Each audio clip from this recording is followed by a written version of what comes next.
Good afternoon, everyone, and welcome to today's webinar presentation, a non-contact discussion about the pros and cons of project consulting, presented by the FEI Dallas chapter. Before we begin today, I'd like to review just a few housekeeping notes regarding our CPE offering. We are offering 1.5 CPE credits for today's presentation. To be eligible for today's CPE credits, you need to answer at least 5 of the 6 polling questions during the webinar and have a total viewing time of at least 75 minutes. Participants will receive a CPE email notification when the credits are available that it typically takes between 7 and 10 business days. We are unable to grant CPE credit in cases where the technical difficulties preclude eligibility. CPE program sponsorship guidelines prohibit us from issuing credit to those not verified by their technology to have satisfied the minimum requirements as stated. In accordance with the standards of the National Registry of CPE Sponsors, CPE credit will be granted based on a 50-minute hour. Also, just a tidbit, if you do miss a polling question and you are unable to answer the polling question, please put your answers in the Q&A box and I will review those to make sure everyone is eligible for credits, and we appreciate that. Thank you. And now I'd like to welcome our moderator, Robert Walker, who is going to introduce the program and open remarks. Welcome, Bob. Thank you very much, Nancy. Welcome everybody to another virtual seminar, if you will, from the FEI FENG. This is August the 25th, and we're all raring to go. I want to first of all say thank you to your board of advisors, which consists of people that you can probably see, which is Cliff Edwards, Jim Ashworth, John Casey, and Kelly Harris. Ellen's partner, whose name I just forgot. Kelly Harris. Yes. Yeah. So without further ado, I want to just go ahead and introduce Cliff Edwards, who's going to introduce our speakers for today. Cliff? Hey, thanks, Bob. Hey, I'm Cliff Edwards with Thomas Edwards Group. Thank you all for coming today. This is, our speakers have spoken on a couple of panels on this topic for FANG in the last several years. And today we did it with the two leaders leading the discussion. So I'm really excited. First, we have Ben Pinto. He's a partner with Thomas Edwards Group. He has 10+ years with us and a total of 20 years in accounting, finance, staffing, and executive search experience. Prior to Thomas Edwards Group, he was with a regional professional services firm doing permanent search and business development. So he has an accounting degree from Texas A&M. I guess, you know, with the fact that Helen went to University of Texas, we're going to see those accounting sparks fly. Ben has an accounting degree from Texas A&M. He's a CPA, and his first job was in audit with Ernst & Young. And then we have Helen Dickey. Helen is the founder of Harris & Dickey. They are a certified woman-owned professional services firm. She and Kelly Harris started the firm 10 years ago and have become one of the most respected firms in Texas. Prior to starting her own company, she was an executive with Jefferson Wells. She was in charge of several of their biggest offices with a total of, I want to say at its peak, 300 to 500 employees, probably more. And she helped them ride that SOX boom and really built those offices. Before that, she was in audit with Bank of America and Co-America. She spent some time with Price Waterhouse and KPMG. She is a CPA, a CISA, went to University of Texas. And I think we are just really lucky to have Ben and Helen, and I so appreciate it. I'll let you guys get started. Thank you. Thank you. Thank you, Cliff. Appreciate it. Yes. Well, good afternoon, everyone. And welcome to our non-contact discussion about the pros and cons of project consulting in our virtual world that we're living in right now. You know, first, I guess, and foremost, Helen and I certainly want to, we hope and pray everybody's staying well through the challenging time, you know, in a job search is hard enough in normal times. Add a global pandemic and an election year, and stress is high, certainly. Um, but even before we kind of get started, I know there's been some thank yous already, but certainly we want to thank Nancy Ellers, Jackie Dunn, Emily Colgan, and FEI Dallas, and Charlotte Leslie, Bob Walker, Cliff Edwards, of course, the FANG. And then I certainly want to thank Helen. She's been very helpful in putting this together. So thank you all. And thank you all for participating in the presentation. Helen, do you want to add anything? I think you did a great job, and I ditto everything that you say, and appreciate all the attendees. We hope you find this very beneficial to you guys, and a lot of work and effort's gone behind the scenes, and we hope it's beneficial to all. Thank you. Great. Yeah. And so you see our contact information up there. So if we really, we certainly want to make this interactive, and there'll be some opportunities to ask questions throughout, utilizing the Q&A down at the bottom of your screen. I hope everybody will take advantage of that and ask their questions as they're going, because we'd really like to make this as interactive as possible.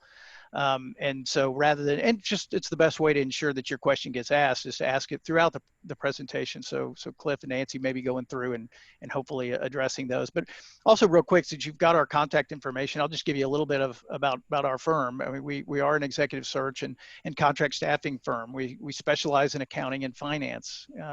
We've been in business for over 23 years, so this is not our first recession. We have offices in Dallas and Fort Worth, but right now, with most people working from home, it feels like we've got about 25 locations out there. Our core business is building and augmenting finance and accounting teams for our clients, generally smaller and mid-sized companies ranging in size from 25 million really up to 2 billion, but we've done certainly some work with pre-revenue and Fortune 500 companies as well. So Helen, why don't you give a little bit of information about Harrison-Dickey?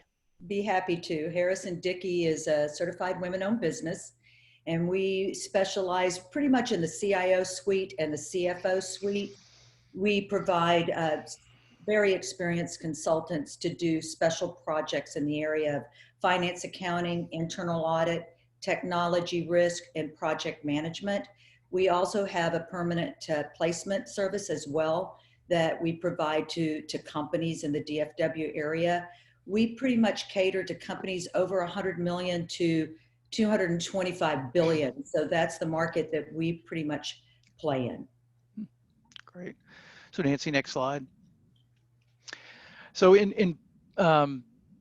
as I mentioned earlier, it's hard enough going through a job transition in normal times, and throw in the pandemic and it really becomes downright crazy. So we put this together recognizing that a lot of folks that may be in transition are considering doing project consulting and interim work. And so kind of organize this in basically really 3 parts, with the first slides really being about what project consulting is, along with the kind of the pros and cons of doing it.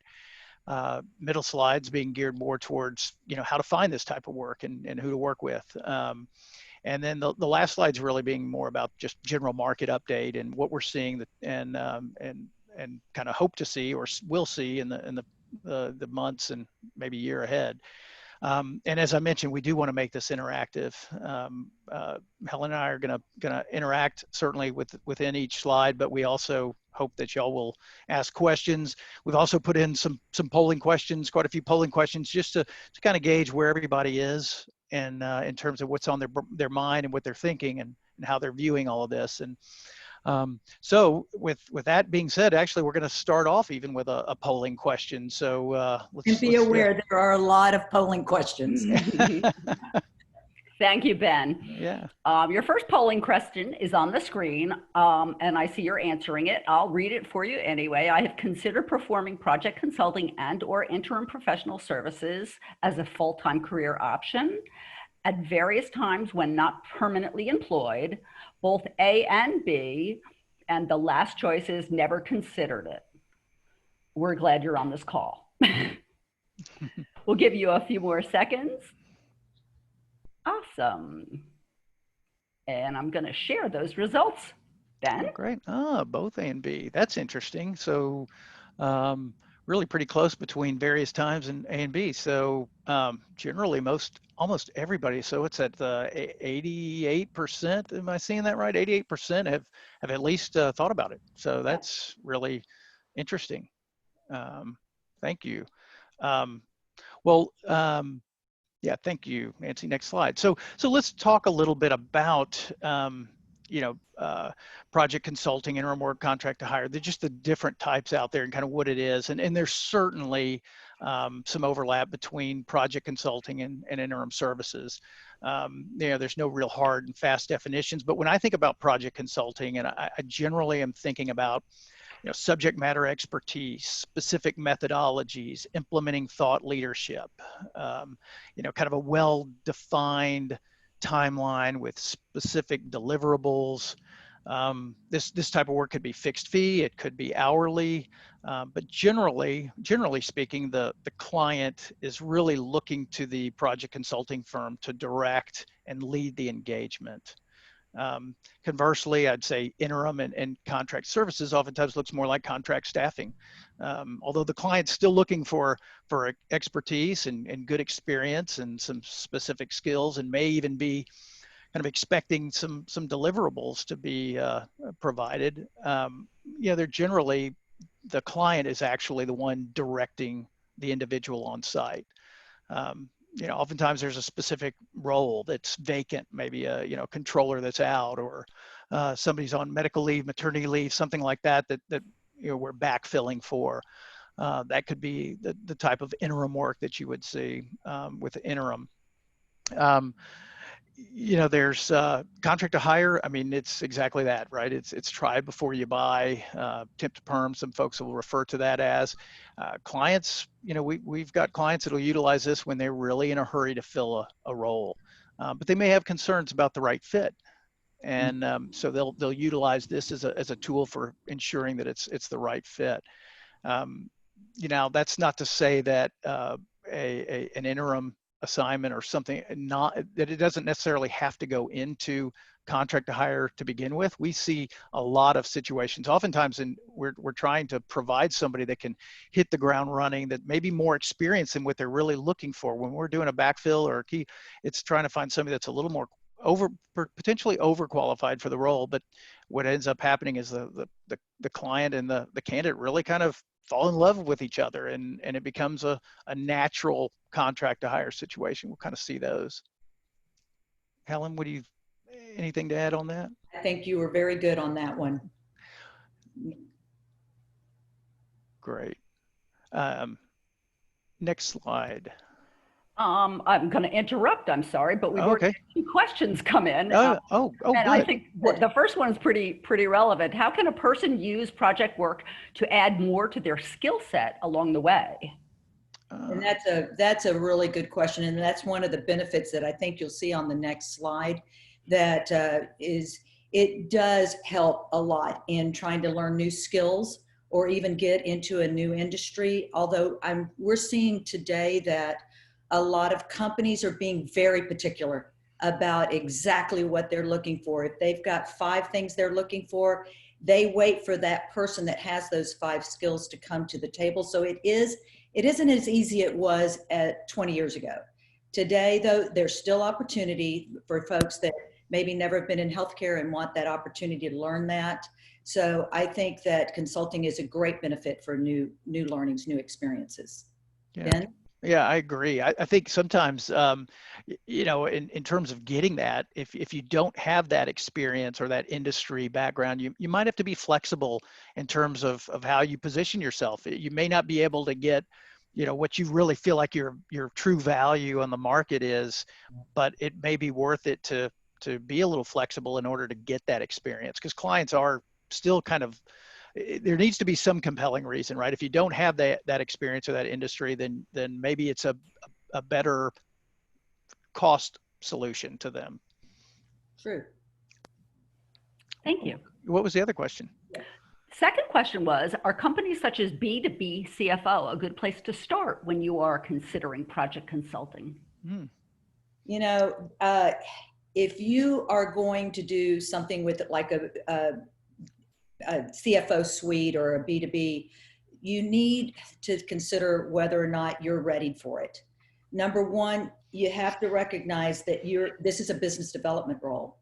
And for those kind of companies, you eat what you kill, so to speak. And so if you don't have a good contact database to start from that you can leverage into opportunities, you're not going to be very successful at it. So first, you need to look at the market you want to play in. Do you know have contacts in that market that can help you get opportunities within their companies or refer you into other companies? Without that, you're sort of dead in the water.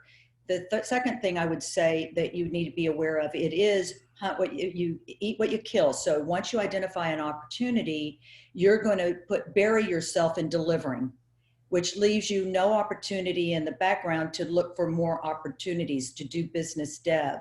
And that's the weakness, I guess, in some cases of joining a company where you're both the delivery person as well as the business development person. It's you're on a high when you're delivering, and then, oh my gosh, you're scrambling when you have to do business development. Ben, do you have any comments as well? I think you made some great points, Helen. I think when it comes to B2B, I think it's a good model. They do, I believe it's kind of a franchise model. So I think they do provide some training and some equipping and other things like that you generally are going to be buying into. And to Helen's point, it is eat what you kill, and there's a lot of business development. One of the top B2B partners that I know, I mean, his ideal world is having about 8 clients going at one time, where he's spending about a half a day a week at each client, and then he leaves basically a full day for business development, because he knows that there's going to be some turnover between those clients. And so it's a good place to be, but it is, understand that you've got to be building in some networking, which, you know, Bob talks about all the time. You know, you don't, when you find the job, you don't stop networking, right? You got to continue to be involved and do those things. Good question. Excellent. Well, we have a few more questions, but I think we'll wait a little bit. Okay. Oh, okay. We can go either route, Nancy, but are we on the slide of yes, the benefits of project consulting? Correct. And I thought before I started in on some of the benefits, I thought I would share with you guys that there's some questions that you need to ask yourself before you even consider going into project consulting or interim services. And that is, will you enjoy being a consultant? Will you enjoy the consulting type of work? Is that something that you like to do? So in order to sort of see if that is something, consulting is something you would like to do, I would ask you to ask yourselves, are you comfortable with constant change? Because when you're in consulting, every engagement is going to be different. You're going to have a new company. You're going to have a new team to work with. You're going to have new IT systems to work with. You're going to maybe be with a new industry, different processes, different deliverable. Everything changes. Project A will be different from your next project. So are you comfortable with constant change? Because that's what consulting more than likely is going to give you. That's good and bad. There's nothing good or bad about that. The second one is, do you have a fear of going into the unknown? Because walking in every new engagement, you're walking into almost like it's a new job, a new permanent job. You know, that 3-month honeymoon period that you go through, it's awkward. You don't know names. You don't know who does what. It's the same thing here. So I would say, are you a quick learner?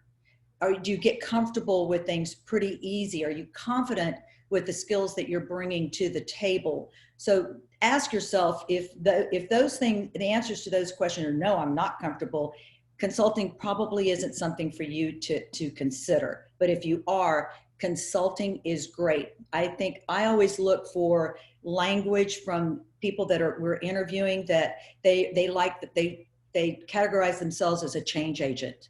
And boy, when you hear those words, you know, these guys are definitely really good consultants to hire on.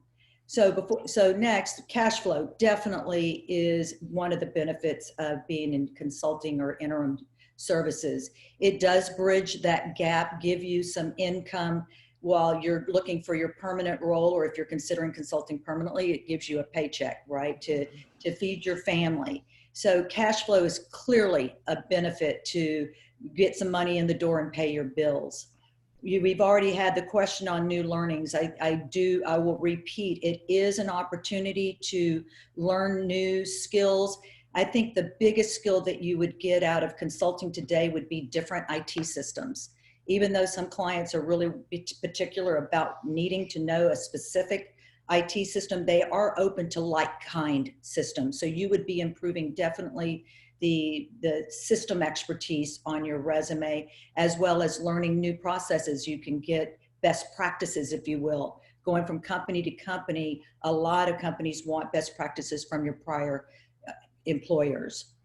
Gaining confidence is something that I hope you have before you go into consulting, but it is something that you will gain. You will find that you might be really good at going into that unknown, and constant change is fine with you. And if it is, I think that gives you the confidence to keep going into that next consulting job. And you've got to, I guess I always look at it as a consultant, you've got to have confidence and faith in your own skills. You've been vetted twice. You've been vetted by the firm that's interviewing you for that project. The client has interviewed you for that project. So armed with that, you should feel confident that they felt comfortable with what you brought to the table. Anything to add before I keep going? Ben, I don't want to just keep yapping and not have you be able to contribute here. No, thank you. Thank you for that. I think you kind of touched on it with the confidence, but I think oftentimes when you're in a job search, and if it's lasting any amount of time, which probably any time feels like a lot of time, your confidence is getting shaken. So sometimes getting out there and doing some work is, using that gift, that talent that you have is just going to do wonders for your psyche, so that from that confidence standpoint as well. Good point. Good point. Flexibility. I always love this story. This is how I sort of throw out the flexibility as an example. When you're in a permanent role, that company can tell you to go to Alaska during the winter months and all you have is a Texas coat. And you'll have to go, right? You'll have to, unfortunately, buy yourself a better coat. But when you're in consulting, you have the opportunity to turn down engagements.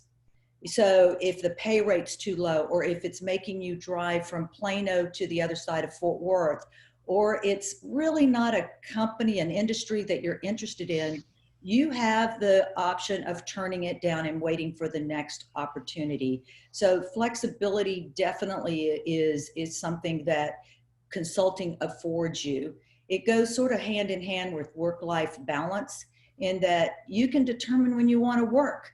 If you want to take off all summer, be home with the kids, of course, I don't think with COVID, we've been cooped up with the kids. Most of you want to go back to work, but if you wanted to take off all summer and go to Galveston and rent a house down there, you can. You just wouldn't accept those opportunities that take you through the summer. So you determine when you work. The interesting thing today, also related to work-life balance, is that generally in the past, they used to work your tail off. They would let you work 55, 60 hours. Today, we're not seeing so much overtime. We're seeing more companies keeping you to 40 hours. For what reason? The only reason I can think of is they don't want the responsibility of supervising you every day and every hour they're there. They want some free time. It's the only thing I can come up with. But you won't get those midnight calls from that CEO saying, hey, get in here in 2 hours. We've got a 7 o'clock deliverable. I don't care what you're doing. Wake up, get out of bed, come into work. So the work-life balance and flexibility does put a lot of responsibility in your plate as to what you can do and what you want to do, and you can turn everything down. So that's the beauty, I believe, in consulting. The less politics. Consultants tell me all the time, the reason I'm leaving corporate America is because I'm sick of the politics. So in consulting, definitely, you can just walk away, right? You don't have to listen to the office gossip. You don't have to listen to politics. You don't have to do anything. So definitely a position where less politicking is going on. Mhm. And I wanted to add one more that's not on the screen, and that is another benefit of project consulting and interim services is the fact that it eliminates gaps in your resume. If you aren't in consulting and you are looking for a perm role, it can take months and there's a gap that has to be explained. If you put that you did consulting, that will fill that gap and show that you kept up your skills, your IT skills, etc. Ellen, it's Ben? Cliff. It's Cliff, and I might add also that sometimes you can take a very interesting project. It probably won't eat up all the time you're in transition, but you can even take it at a lower rate than you were making before, and it's something that can add a couple of bullets to your resume and could launch you into that industry that you've been targeting. Also, solving these problems and doing something new can be very exciting. Good points. Yeah. Very, Yeah. very good points. Yeah. I think the one thing I would add too, see, Helen and I are even adding to our presentation here with needing to add a few bullets, but the possibility of conversion to perm. Again, you never know. We have situations certainly on the interim work side where these are roles that are vacant oftentimes, and they think you may not be the well. Maybe it's not even, they don't even have the opportunity to really consider you for the permanent role, but then they start to consider you for it once you're in it. Right. And it happens. I mean, we've seen a higher percentage of conversions during COVID than we did prior to. So I think once you're getting in, they're starting to go, hey, this person's a good long-term fit.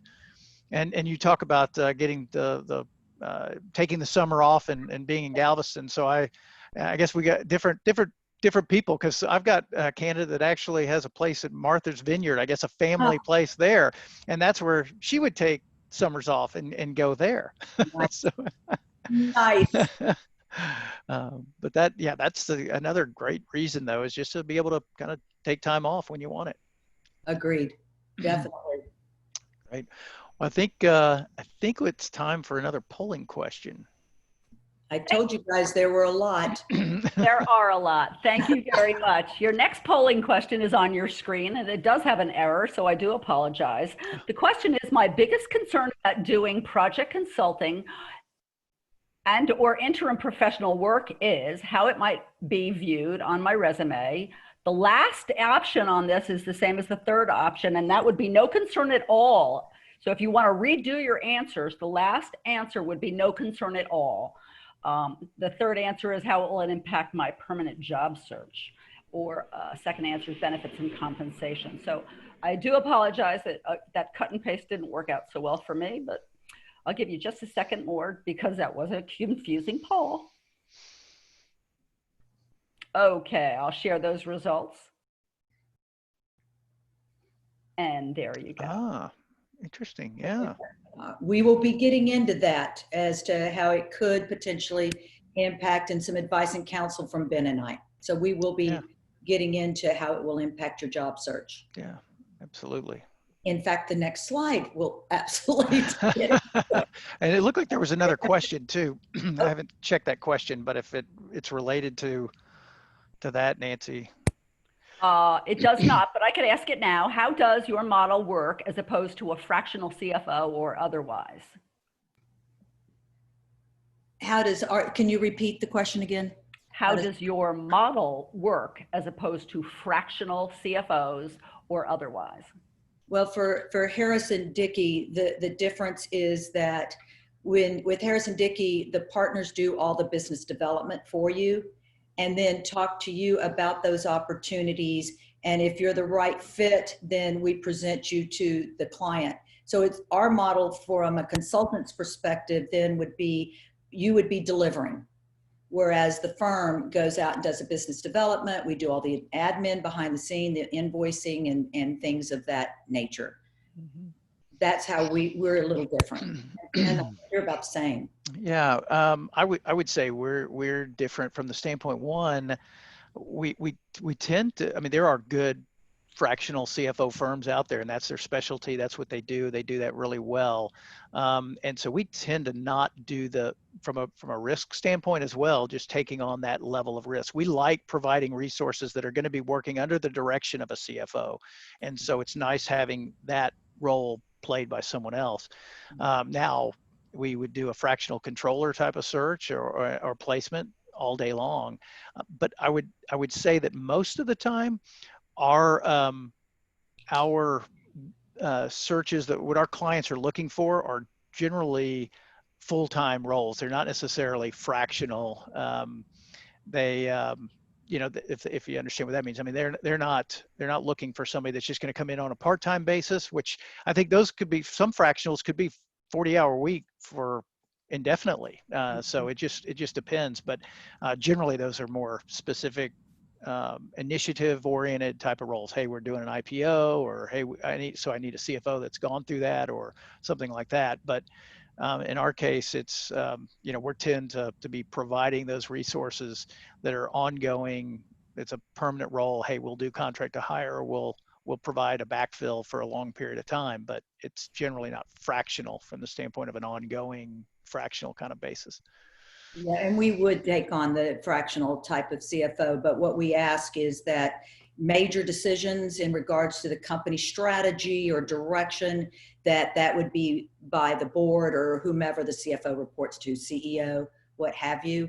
But there's definitely recommendations that would be made by our consultant, but we try to relieve some of that risk by adding that language to the proposal. That's great. I noticed another question. Oh, wow. We actually have two questions, and one of them is fairly simple, and I'm pretty sure you're probably going to speak to it through your presentation, but I'll just say it and you can think about it and how you want to present the answer. Are you seeing as many project jobs in the market today as pre-COVID? So you can talk to that later, but the next question that I have is a little bit more relevant. This person has been approached on LinkedIn for project consulting. I've ignored it.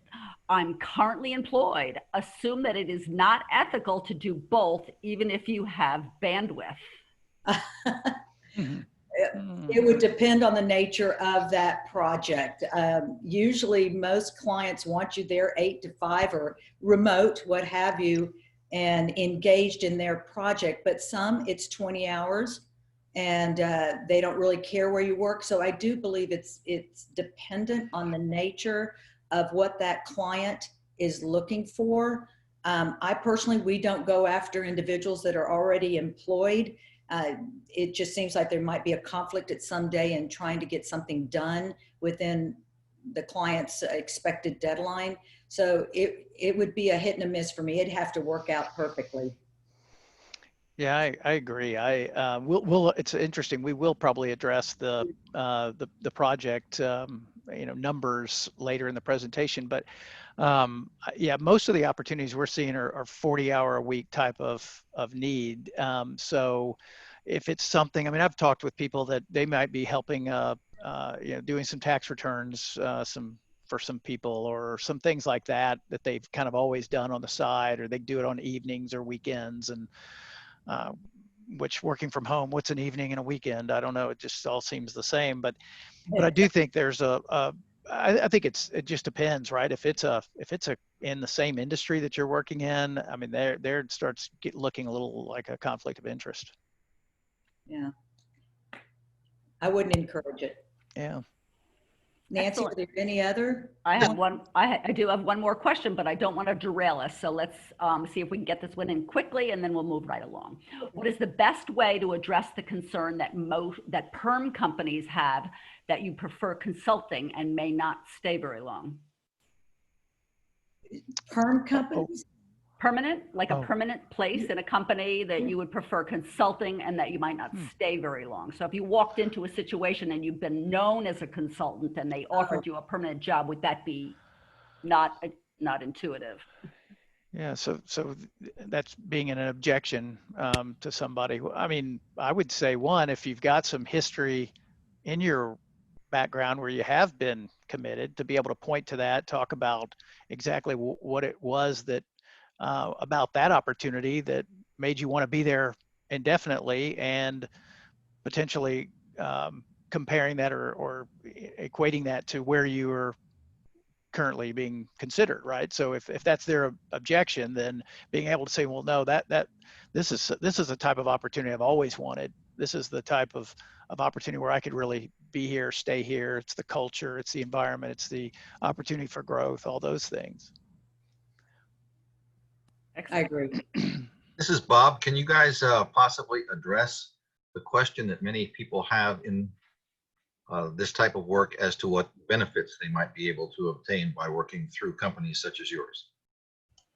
I think we've gone through some of them in our prior slide, and I think we're going to be interjecting, Bob, a lot of that throughout. Well, I mean, like health insurance and Oh, okay. 401k and that kind of thing. Absolutely. Well, we could speak to all firms are going to be different from a benefits perspective, right?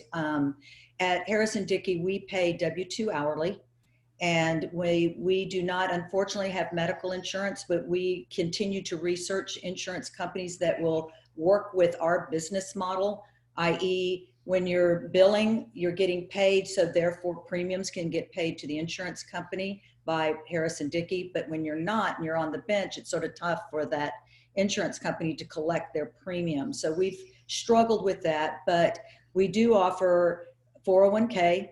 After 90 days, we put 3% of your pay, every paycheck, into a 401k, 100% vested. We also offer profit sharing plan that we have funded every year except one. And it has a little more teeth to it, and it has a 4-year vest for it. We offer sick leave because City of Dallas recommended it and passed that law. I know it's being protested, but we offer it anyway. It's a good benefit to have. And I think that's and we do pay time and a half for overtime, no matter how many hours you work overtime. Yeah, and it does vary from company to company, Bob, and for those that are interested. So Thomas Edwards Group, it's a W-2 employee. You do qualify for benefits. There is medical. You have to work a certain amount of time before you qualify for that, but we do have people on it. And then you also earn PTO, as well as you can participate in the 401k, which has a 50% match as well, immediate vesting. Yeah, so but it varies from firm to firm. Yeah. There is. You need to research all the firms just to make sure they offer what you need before you go and work with them. So just ensure those are questions that you ask. Thank you, Bob. Mm-hmm. Go to the next slide. Are we concerns of project consulting and interim work?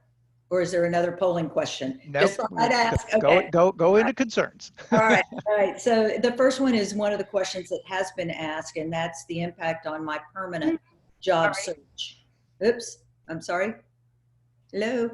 Hi. No? Hi. Am I on the right slide? Yes, you are now. Thank you. Very good. So impact on your permanent job search. Actually, Ben and I talked about this one, and we agree that if you are truly looking for a permanent role, focus on that. Spend all your attention with looking for another job.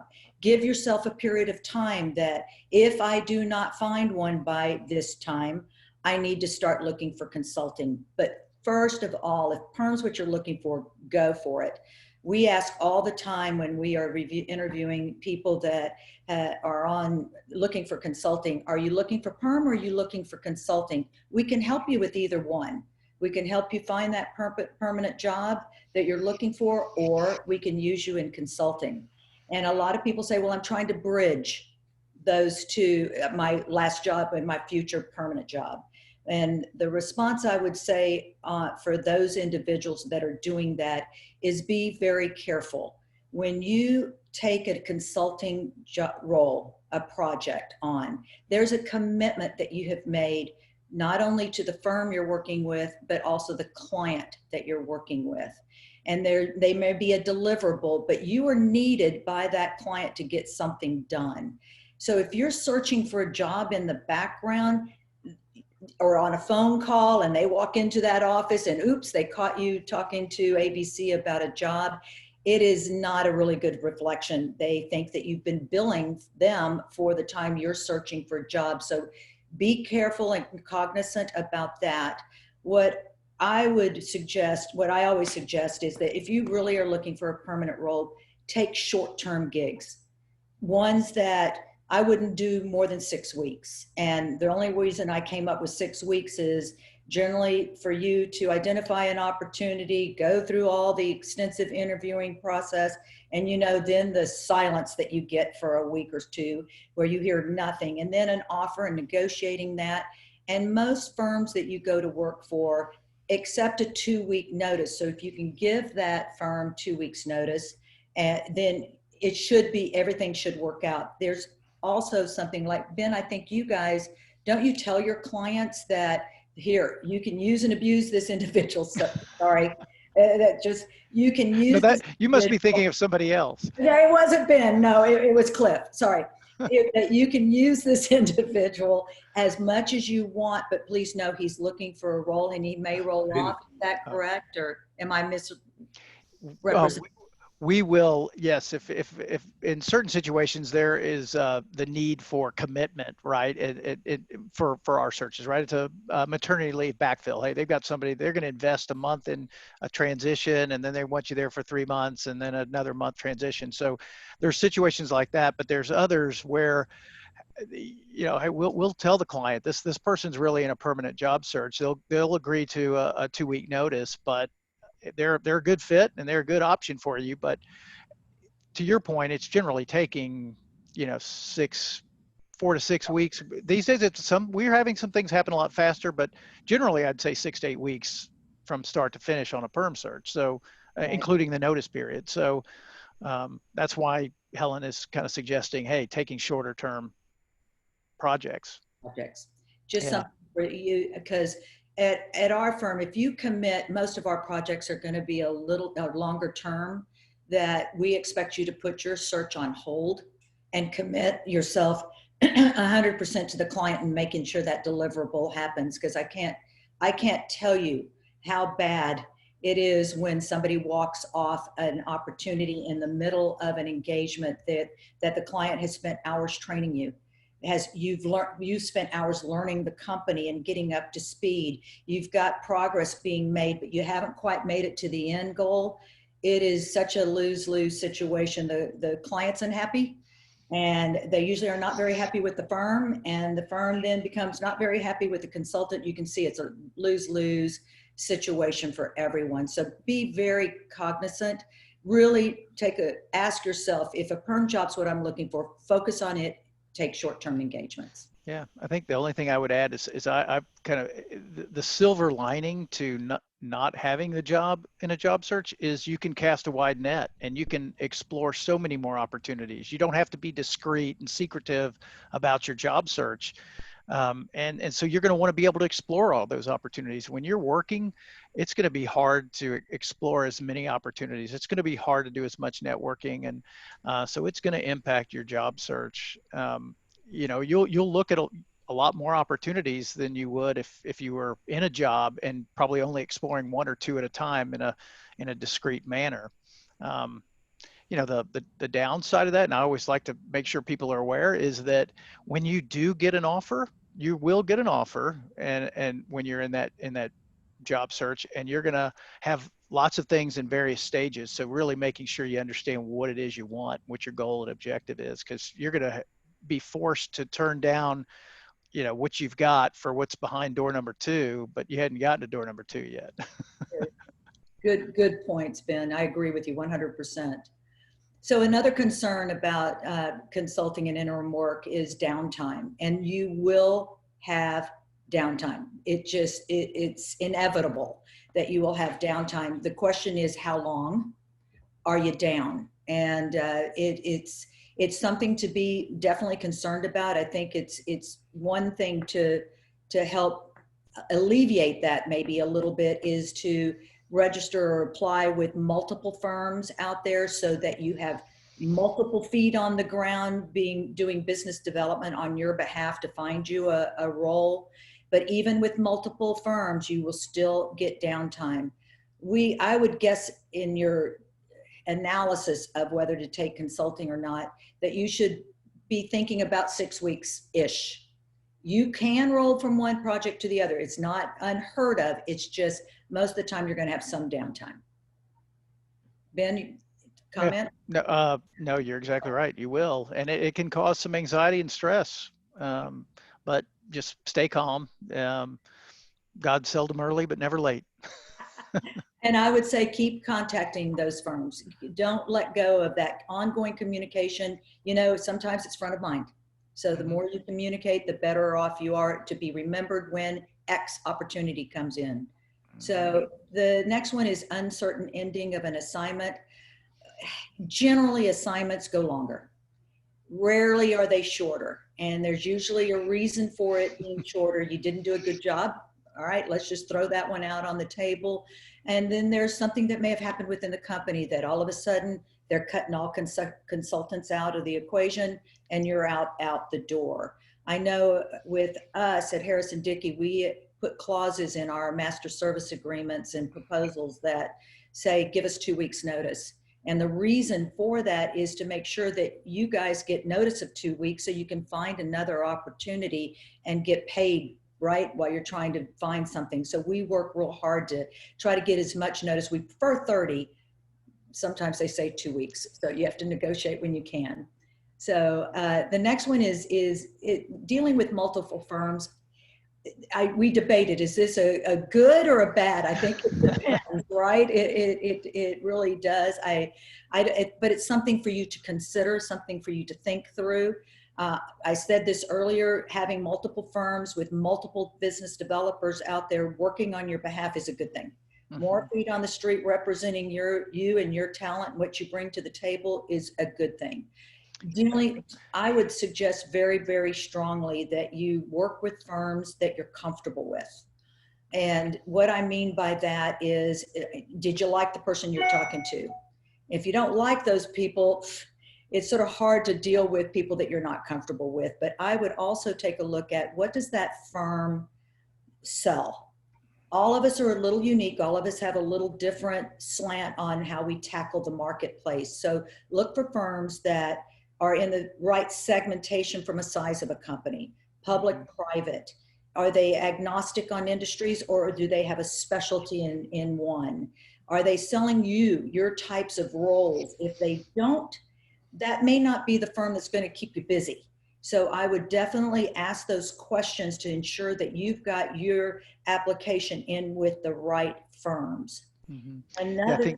I was just going to add to that. One of the things I was going to add to that, Helen, was, when you do have multiple firms, one of the reasons I think we thought about it, there is a benefit and there's the concern.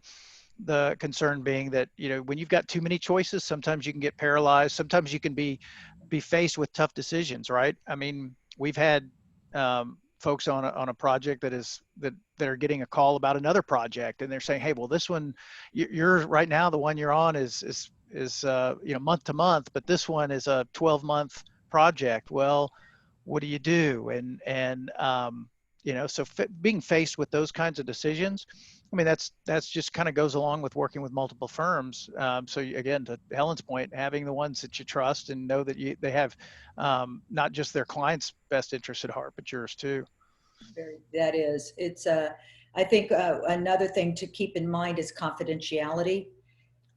When a firm shares an opportunity with you, that is a confidential interaction.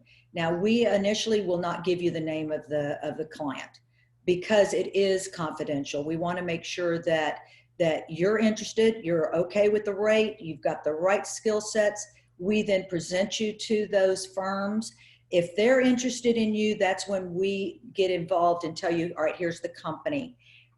Do not share. We've had some experiences, we've known of some experiences where a consultant got information, called his buddy at another firm and said, hey, did you know that company is looking for 30 people to do blink, blink, blink?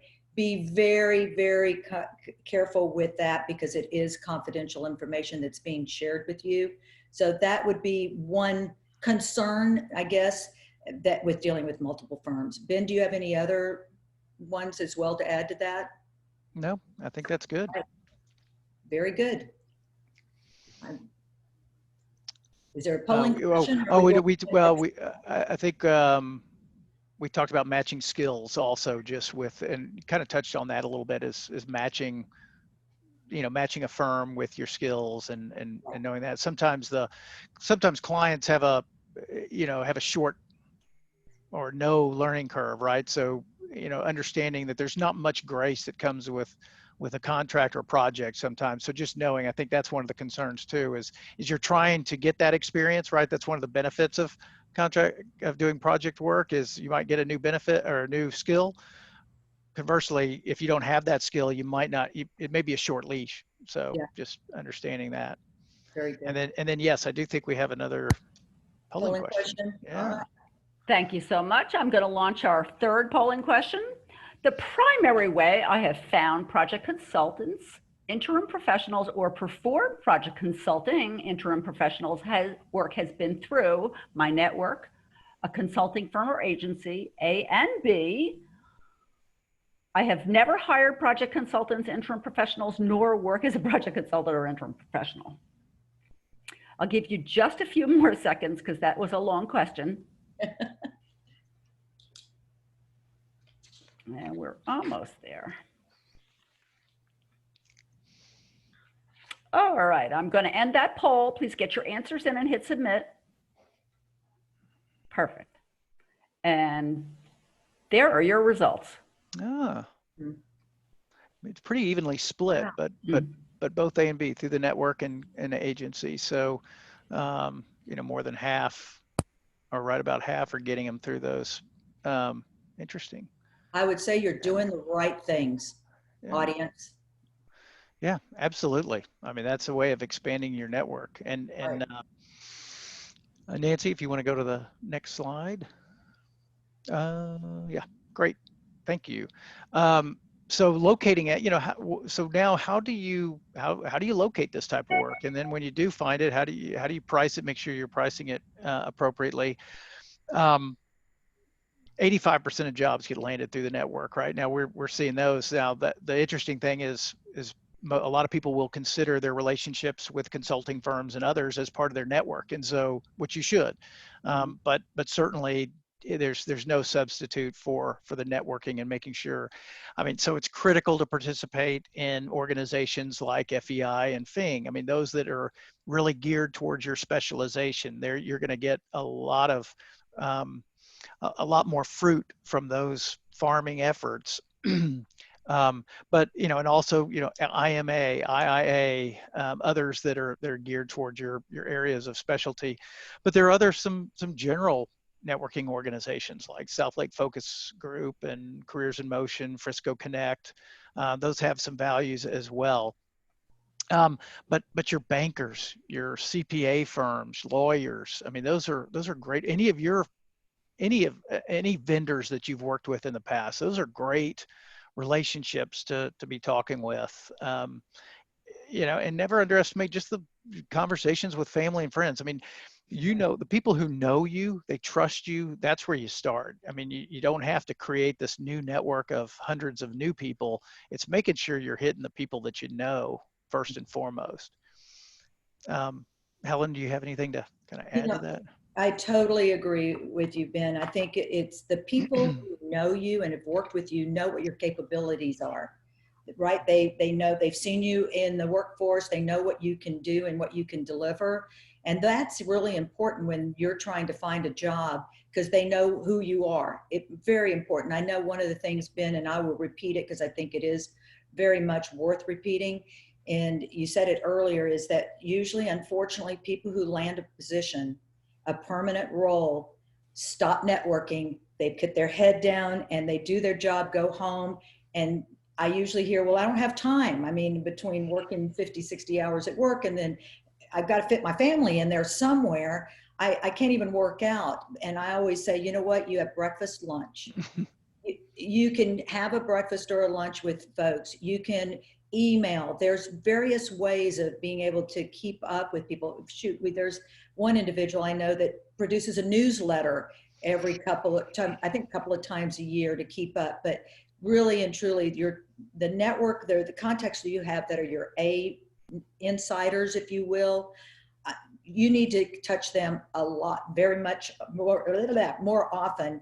The next tier, maybe those are the ones you email and don't meet quite as much. And then the other tiers are you talk to them, maybe send them an email once a year. But that inner circle, you've got to keep close to you, those that can help you in the future. To Ben's point, people that you've worked with, bankers, CPA firms that have dealt with you in getting the financials out the door. Think of all those people, old people that reported to you, let me rephrase that. People that used to report to you, Yes. they're now in good top positions. So think of everyone. You'd be surprised how big your contact network is. Most people think it's extremely small, but once you get into it, you'll find that you really do have a bigger network than you thought when you started. Great point, Helen. Thank you for saying that. I feel like people always look up where they've been when they're in their next job search. They're always looking up instead of looking down at who were the folks that were the rising stars that they may have trained and shaped and influenced in such a way that those are great contacts out there. Yeah, great point. And LinkedIn. I mean, I tell you, when we talk about online and internet postings. I mean, you can certainly use those for seeing where the opportunities are. And although I don't tend to see a whole lot of project and interim type of postings out there as much as you do the perm. But just know that for almost every perm opportunity, there is a potential interim opportunity, right? It just depends on what kind of pain they're feeling. So using those as a lead source, so identifying where there might be some project or contract or interim opportunities. And I tell you, LinkedIn from a networking standpoint, when everybody was back in, I don't know, now it all seems a blur, right? April, when we were getting 25 PPP loan emails a day from various different peoples, and everybody's inbox was full of these PPP loans, and every CPA firm was sending it out and how to handle it, what to look for. I mean, I got a lot more success connecting with people through LinkedIn. They were much more responsive because they were seeing the messaging a little bit quicker. Agreed. So I do think that's a good way of doing that. And of course, if you can't use take that internet posting and use your network to get in there, apply. There's nothing wrong with that. I just think people do land opportunities that way, just like somebody wins a lottery every day. So I think it happens. Project consulting firms. I mean, absolutely, you need to know who the firms are and who are the people that are specializing in your type of work. I mean, whether it's mergers, acquisitions, or business transformation, bankruptcy, internal audit, just knowing those firms that you have that specialization, knowing that they know you, and maintaining conversations with them, being appropriate. I mean, don't necessarily expect a call back every day if you're checking in and things like that, but certainly you need to be connected with those firms, and they need to know you. And then from Helen, do you have anything to add on that? I had one on Yeah. the using your applying. Oh yeah. The one earlier, for higher level positions, when you're talking controllers, CFOs, the director level, if you will, and above, those you have a better chance, honestly, of having someone internal present you that knows you. You have a better chance than applying online. Rarely do you see them online, but I do believe that using your network to find people that you know that work at a company you've identified as a target, or you've heard about a specific role, I would try to use LinkedIn to see who I'm connected with that is connected with somebody at that company, and see if you can get in that way. Mm-hmm. So that would be the only thing I would add, that LinkedIn is a valuable resource to find out who you're connected with. And it's, I would use it at any time, any place. So that would be that's what I wanted to interject. No, good. Thank you. Thank you. And I think search firms and agencies as well, just knowing those firms and knowing having good, solid relationships with those firms and trusting them, they trust you. Because you can even those internet postings and things like that, hopefully, I mean, I know I've had candidates reach out to me and say, hey, I noticed a posting out at ABC company, and hey, do you work with that company? And I'll be honest with them. I'll say, no, we've never made a placement with that firm. We're not your best in, but there may be some others that do. So again, it goes back to utilizing your network, but you definitely need to have a good relationship with the search firms and agencies as well. I agree. I think alumni networks, just to add a few other avenues, alumni, both with your colleges or with Big Four, they have alumni, not all of them, but some of them do leverage those. Professional organizations, FEI, FENG, all of those are good places to, you'd be surprised who you meet up again, somebody that you worked with 20 years ago, you'll find at these meetings. But those are other ways. LinkedIn, there's also an opportunity there to say that you're seeking opportunities. So if there is a recruiter that is looking for you and your skill set, you need to have checked that box of seeking other opportunities in LinkedIn so they can find you. We should have put Bob's list on here, right? His group, Bob, you got to be on Bob Walker's list. That's for sure. There you go. You gotta apply and get into FANG and get yes, all of that. Agreed. You need to be on his short list, Bingo. which is a good short list to be on, not the bad short list. In terms of pricing, I've always kind of said, the roles dictate the pay. And so you can be an outstanding CFO and with great experience and great accomplishments, but if the role is a senior accountant doing account recs, then you're not going to get CFO dollars for that. So just recognizing that the role really dictates the pay, and then oftentimes it's the size of the company and some other things as well. So just being mindful of that. And then I say win-win pricing. I kind of touched on this earlier, but being flexible. If I tell people, I think you can stay as busy as you want to be if you're versatile and you remain flexible. Versatile in the sense that you have lots of different skills, good communication skills, multiple systems, industries, hands-on, that sort of thing. But then flexible in terms of where you'll go. In terms of location, whether that's travel or no travel, but even within the Metroplex. If you're willing to go to downtown Fort Worth and downtown Dallas, you might be busier than somebody that's not.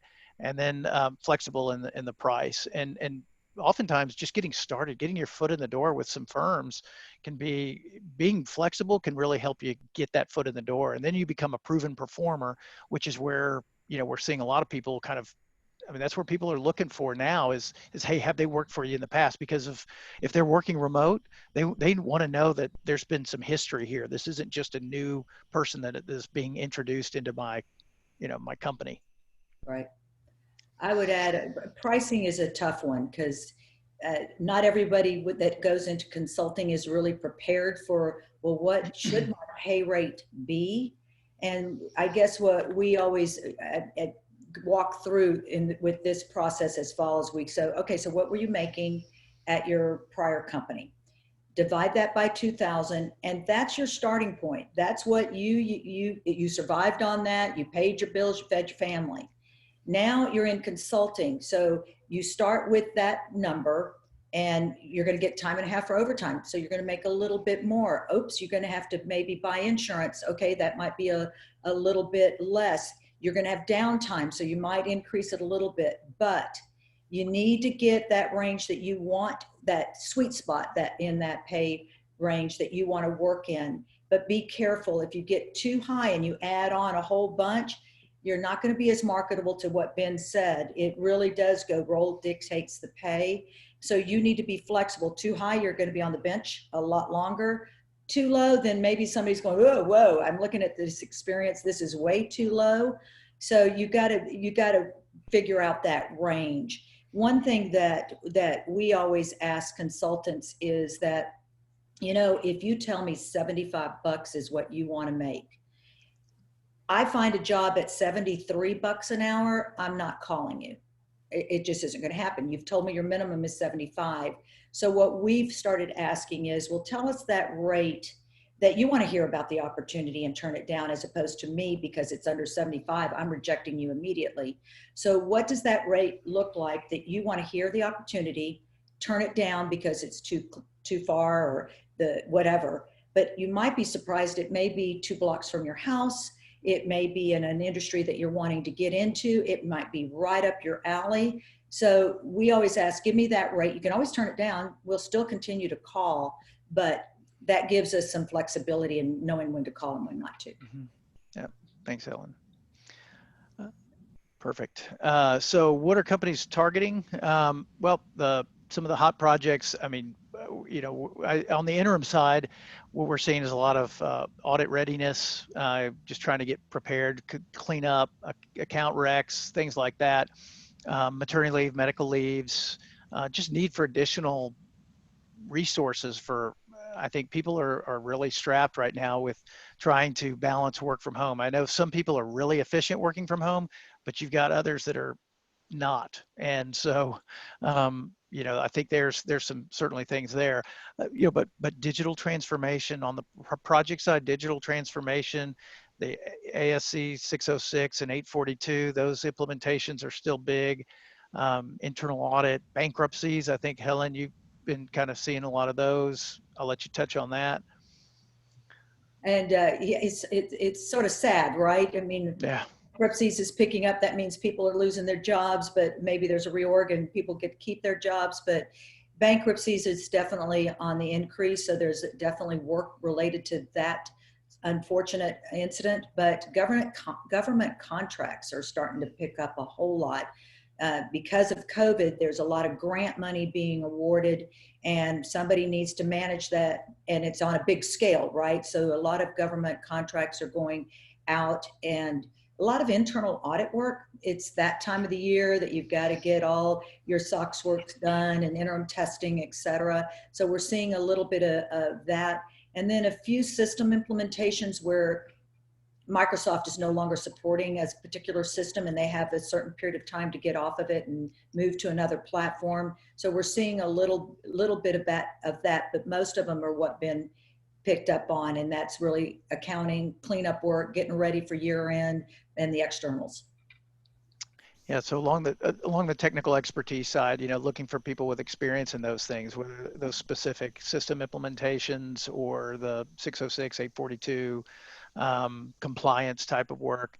Industries, Helen touched on, the government contracts. So really anything that's really been serving the government has been pretty strong. Construction, we're seeing a lot of that. Telecom, to the extent that it's associated with the kind of the building out of the 5G network, we're seeing a lot of that. Biomedical,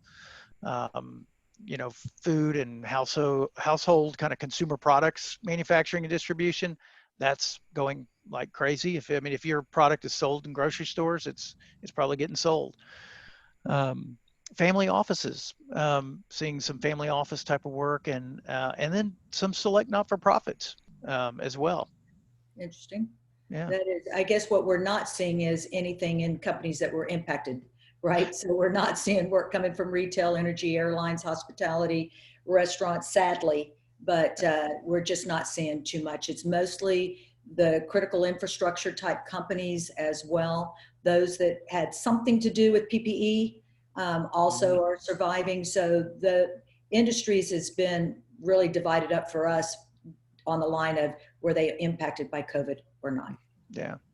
And then in software, we're seeing a lot of NetSuite, Dynamics 365 and Intact, which is kind of interesting. There's just some of those that we've seen. Some of the lesser, certainly still seeing SAP and Oracle.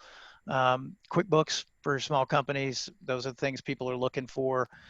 So having that experience. And then on the reporting side, Cognos and Tableau, Hyperion, Workiva on SEC. Clients are still requiring software industry and technical skills. That's what they're looking for. That's the compelling message is, do they match my software, my industry and technical skills? That's the paper match, right? You still have to have that click as well that you still have to have, but on paper, that's what they're looking for. Totally agree. Yeah. I think we've got another polling question. Yeah. Thank you very much. Here is your polling question. When I have hired project consultants, interim professionals in the past, the most important criteria to me has been the price, my relationship with the consulting interim professional search firm, the skill and experience of the consultant professional actually doing the work, the recognition and reputation of the consulting interim professional search firm. I still have just a few clicks to go. If you get your answers in. Thank you. I'm going to end that poll now and show you those results. Oh, wow. That's a good Yeah, sign. yeah, it is. Isn't that? Yeah, it is. I like the price. That's interesting. It's Yeah. no, not the lowest, but anyway, just thought I'd sort of highlight that one. Yeah, no, that's great. Interesting. Thank you for the responses. So next slide, Nancy.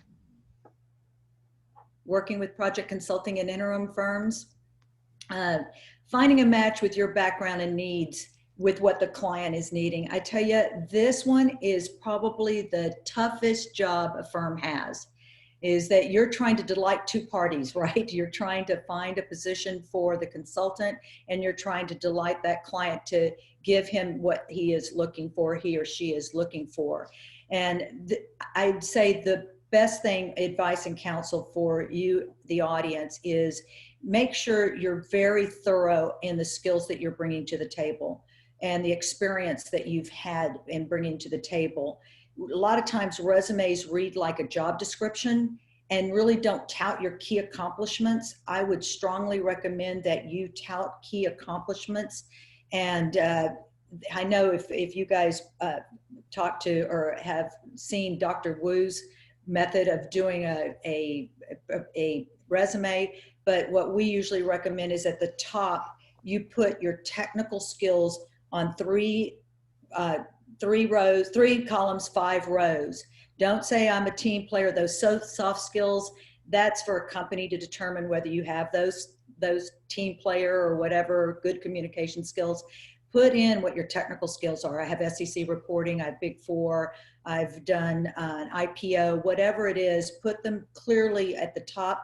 That's an easy scan for somebody to look through quickly to determine if you at least are eligible to be reviewed for that particular opportunity, if that makes sense. If it's in those rows and columns, I'll look down to see, well, where did he do it and how did he do it and what system did he use? Make sure your system expertise is there, because the more you can share with a firm, the better that firm has an opportunity of finding you an opportunity. There are going to be times when you call and you are looking for a position, that firm does not have one. Don't give up on that firm just because they don't have one that day. It doesn't mean that the next time you're available, they may have the opportunity. Keep trying. They know that this firm wants to use you. Do not rely just on one firm, but it is difficult at times when you have a client that really has specific things that they're looking for, and trying to match that up is not the easiest task, because you've got to sell as a firm, you've got to sell this, you as a consultant, to this client. You have something else to add to that, Ben? This one? No. We have about 5 minutes. I've got 5 minutes. You're cutting me off. Okay, I'm going to go. And remember that your resume is the only record of you. So make sure your resume represents who you are and what you bring to the table. So I have launched the next poll. Okay. I think the number one quality that makes someone a great project consultant, interim professional, is their ability to lead, ability to be hands-on, ability to communicate and get along with people, technical skills. And because we are running out of time, if you want to hurry with your answers, we appreciate it. We'll have to run through this. And I'm going to end that poll, and we're going to share those results. And look at that. Oh, wow. 46% are looking for people happiness. Mm-hmm. Very yeah, good. Yeah. Really. I kind of thought that would be the number one. The number one. I'm going to go through the W-2-1099. I think we've sort of touched that earlier, so I'm going to pass through that. We've talked about commitment and the importance. I was going to reiterate everything that's been said, but I think we've done enough on that. I do believe communication. We also did a little bit on that, and make sure that one thing I will add on this one is when you get a call from a consulting firm, call them back ASAP. It shows you don't have interest. If you don't immediately call back, you may lose that opportunity because 3 people beat you to the punch and they've already been presented. So call back ASAP. Ongoing communication during an engagement is critical. one, to find out how you're doing, how the job is going, but also communicate maybe some other projects that might be going on so we could put more consultants out on that project. And then when you're off of an engagement, make sure that you communicate with each firm about the status, if you've gotten on another project, when that might end. Constantly update firms on your status. Ben, Great, I'm going to great. throw it at you. Okay, next slide, Nancy. So putting yourself in the best position. So we've talked a lot about resume already. Mm-hmm. So keep going. Keep going. There you go. Oh, there you go. So we talked a little about resume. I didn't realize Jim Ashworth is Dr. Wu, because I think that's kind of his, one of his. His skills. So but he's one of the best, right, at the whole resume thing. And I think I do think that's critical, is having that, is really selling yourself right there. I call it I refer to it like your resume is a movie and your first 3 inches is your trailer. Makes you want to capture the essence right there. Want to go see the movie. Interviewing skills. Wait, really, resume, sure. Ben, just to interrupt, pound your chest. This is your sales tool, your marketing tool for yourself. So make sure you're pounding your chest, quantify, qualify where you can. Make sure that you say, I saved this number of FTEs, I saved this much in expenses, I did it, I cut costs by X. Make sure you quantify and qualify. There, sorry. Yeah, no, that's great, because Helen used the term quantifiable accomplishments, right? There, I think that's what you want to do, is those dollars, percentages, number of days saved, FTE saved, those kinds of things. We're numbers people, the numbers jump off the page. Interviewing skills, I'd say it's all about energy, interest, and preparation. You know what questions they're going to be asking, or you sure should. I mean, and so rehearsing, being prepared for those questions, knowing your answers. Versatility and expertise. Sometimes you need to be more versatile, and sometimes you need to make sure you're leading with your expertise, especially when it comes to a project. And so making sure you're putting that best foot forward. I know, Helen, y'all utilize like a profile type of, right, instead of a resume. So that helps them. It's critical to pound. It also allows us to customize your background to what the client is looking for. I would add also to your interviewing skills, have several stories to share that support whatever the questions being asked of you, to support that you do meet deadlines. Have a story that you can tell about that, or whatever. So just 5 stories is what I always say. Have in your back pocket. Don't pull the same story out. Pull one from each, but have something that you can share to support whatever you're trying to support. Right. And professionalism, we've talked about that as well. And I do think every interaction is a data point. So returning that phone call quickly, like Helen mentioned. I mean, we capture everything in our our relationship management system. So we know every contact with a person is a data point. And so just making sure, because that kind of builds into that reputation. You start to develop a reputation with firms and people, and your responsiveness and the thoroughness and just treating people like a professional is critical. Video conference and work from home capabilities. I think that's necessary these days. I mean, you need to, from an interview standpoint, you should be doing test runs with Zoom or WebEx or Skype, whatever you happen to use, and really looking for opportunities to use all of those, because you never know which one a company is going to be employing. And so having some familiarity is really good. And then, having a nice clean background for Zoom meetings and those kinds of things, removing distractions. The cat is cute, but being part of the presentation is not necessarily good first impression. Being ready, being on time, early even, and then just treating it like a real interview, for the interview sides. But then working from home, you need to have good solid internet. You need to have a printer, scanning options, and there's some online tools that you can use for those things too. A computer camera rather than just your phone. I mean, it's just, if you're going to be equipped and looking to do consulting or project or contract work right now, you probably need that work from home capability. Right. And And with that, we'll jump into our last polling question. Thank you very much. For our last polling question, and we hope you enjoyed the program, for the next 6 to 9 months, I expect Dallas-Fort Worth employment market in accounting and finance to be about the same as it is now, worse than it is now, better than it is now, much better than it is now. I'll give you just a few seconds to answer those polls.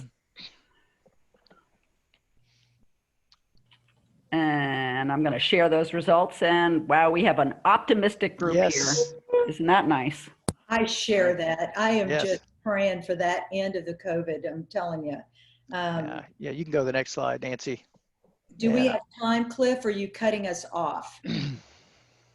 I hope maybe it a gets a little, question? hope it gets a little more interesting. So Thank you, Cliff. Can we cut him off? Are there any other questions? Can we take a few, Cliff, or no? Yeah, before just kind of giving what we've kind of for sure. seen. Sure. We do have a good question, I think, is relevant to this conversation. When we're working from home remote these days with the pandemic, what does the initial onboarding process look like for consulting assignments?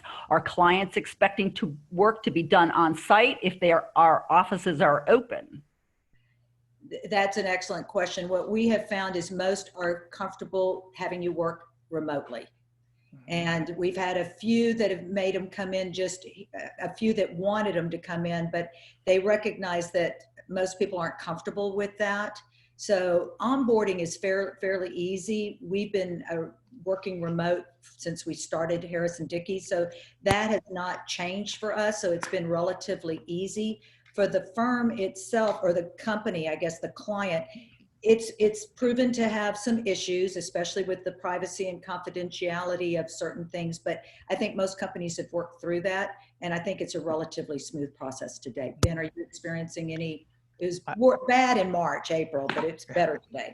Yeah, I think it's mixed in terms of we have clients that are essential businesses that have people going in and expect people to come in, and then we have some that they're completely working remote, and the onboarding process has been all Zoom or through some equivalent, and then we have some that they may come in for a day or two of onboarding, and then they're out working from home.